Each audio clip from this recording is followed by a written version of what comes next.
Hello guys, কেমন আছেন সবাই? আশা করি সবাই খুব ভালো আছেন।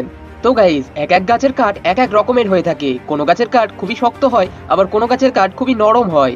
তো গাইজ, তখন কি হবে যখন একটি শক্তিশালী হাইড্রোলিক প্রেসের নিচে বিভিন্ন প্রকার গাছের গুঁড়িকে রেখে চাপ দেওয়া হবে? তারপর কোন গাছের গুঁড়িটি সব থেকে বেশি চাপ সহ্য করতে পারবে? আর গাইজ, তখন কি হবে যখন একটি গাড়ির টায়ারকে খুলে কোকো কোলা বোতল দিয়ে তৈরি একটি টায়ারকে লাগিয়ে দেওয়া হবে? তখন কি সেই গাড়িটিকে চালানো যাবে না চালানো যাবে না? আর গাইজ, আখ তো আপনারা সবাই খেয়েছেন, যেটা খেতে অত্যন্ত সুস্বাদু হয়ে থাকে। আপনাদের মধ্যে কে কে এই আখ খেয়েছে তা অবশ্যই কমেন্টে জানিয়ে দেবেন। আর এর রস বের করার জন্য একটি বিশেষ মেশিনের ব্যবহার করা হয়। কিন্তু গাইজ, তখন কি হবে যখন এই মেশিনের মধ্যে একটি মোবাইলকে দিয়ে দেওয়া হবে? এই মেশিনটি আখের মতো কি এই মোবাইলটির রস বের করে ছেড়ে দেবে, না মোবাইলটির কিছুই হবে না? তো গাইজ, ভিডিওটি খুবই ইন্টারেস্টিং হতে চলেছে, তো বেশি কথা না বাড়িয়ে চলুন ভিডিওটি শুরু করা যাক। Number 5, latest mobile phone versus bullet. Guys, আপনারা তো সবাই জানেন বর্তমান বাজারে সবথেকে জনপ্রিয় ফোন হচ্ছে আইফোন 14। এছাড়াও গুগলের একটি নতুন ফোন পিক্সেল 7 রিলিজ করা হয়েছে। আর স্যামসাং S20 কতটা জনপ্রিয় সেটা তো আর আমার বলা লাগবে না। আর নোকিয়া 3310 কতটা মজবুত সে তো আপনারা সবাই জানেন। তো গাইজ, তখন কি হবে যখন এই প্রত্যেকটা মোবাইলের ওপরে বুলেট শুট করা হবে? তারপর কোন ফোনটি বুলেটের আঘাতটি সহ্য করতে পারবে, নাকি সব ফোনগুলোই বুলেটের আঘাতে ভেঙে যাবে? চলুন এই এক্সপেরিমেন্টের সাহায্যে দেখে আসি। সবার প্রথমে এই এক্সপেরিমেন্টটি করার জন্য সবগুলো ফোনকে টেবিলের উপর ভালোভাবে সেট করে দেওয়া হয়। তারপর যখন আইফোন 14 উপর বুলেট শুট করা হয়, গাইজ আপনারা দেখতে পাচ্ছেন ফোনটি সাথে সাথে মাঝখান থেকে ছিদ্র হয়ে যায়। এরপর যখন স্যামসাং S20 উপর বুলেট শুট করা হয়, তখন এই ফোনটিও মাঝখান থেকে ছিদ্র হয়ে যায়।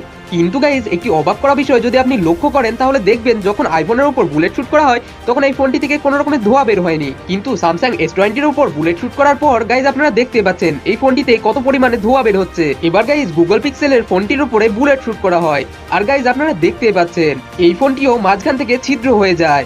কিন্তু গাইজ, এই ফোনটির ছিদ্রটি একদমই সূক্ষ্ম ছিল। তো গাইজ, সবশেষে নোকিয়া 3310 উপর বুলেট শুট করা হয়। আর বুলেট ফায়ার করার পর গাইজ আপনারা তো দেখতেই পাচ্ছেন বুলেটটি সরাসরি নোকিয়া 3310 উপর আঘাত করতে পারে না, এটি এক সাইডে আঘাত করে। তার ফলে নোকিয়া 3310 এক সাইডটা ক্ষতিগ্রস্ত হয়ে যায়। কিন্তু গাইজ আপনারা এবার দেখতেই পাচ্ছেন নোকিয়া ফোনটি মাঝখান থেকে ছিদ্র হয়ে যায়।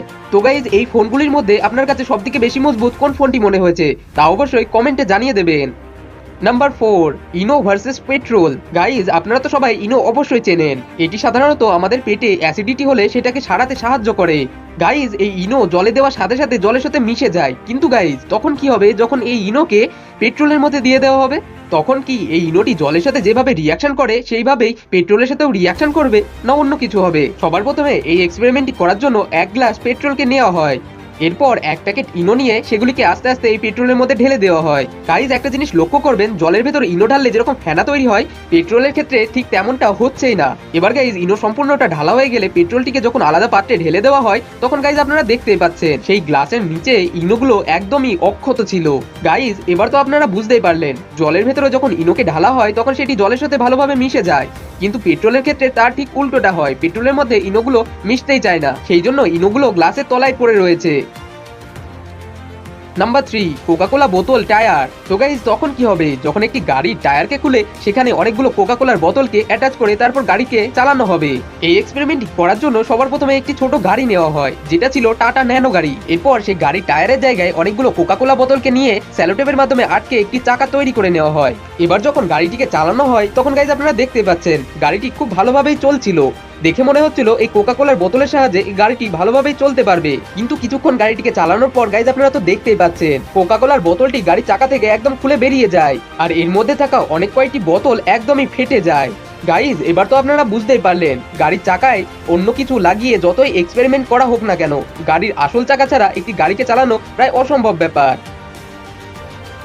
নাম্বার 2, সুগার কেন ক্রাশার ভার্সেস মোবাইল। তো গাইজ, আখ তো আপনারা সবাই খেয়েছেনই, আর আপনাদের এলাকায় এই আখকে কি বলা হয় তা অবশ্যই কমেন্টে জানিয়ে দেবেন। কিন্তু এই আখের থেকে রস বের করার জন্য একটি বিশেষ ধরনের মেশিনের ব্যবহার করা হয়, যার মধ্যে আখ দিয়ে দিলেই সেই মেশিন সেই আখের থেকে রস বাইরে বের করে দেয়।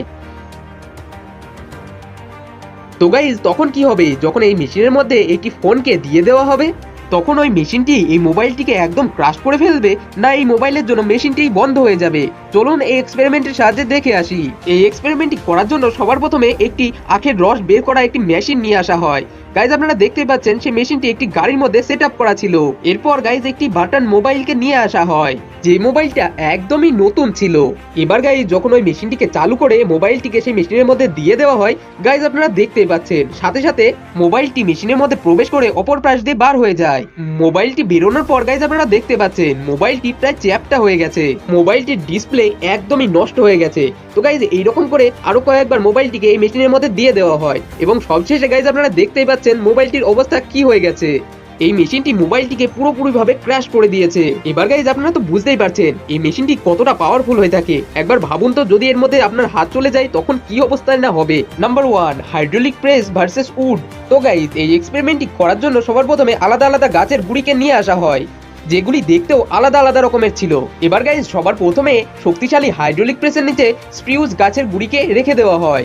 তারপর হাইড্রোলিক প্রেস যখন এই কাঠটির ওপরে চাপ দেওয়া শুরু করে তখন গাইজ আপনারা তো দেখতেই পাচ্ছেন এই গাছের গুঁড়ির ওপর যখন 10,000 কেজির বেশি ওয়েট দেওয়া হয় তখন এই গাছটি থেকে আস্তে আস্তে জল বের হতে থাকে, অর্থাৎ আস্তে আস্তে গাছটি ক্রাশ হতে থাকে।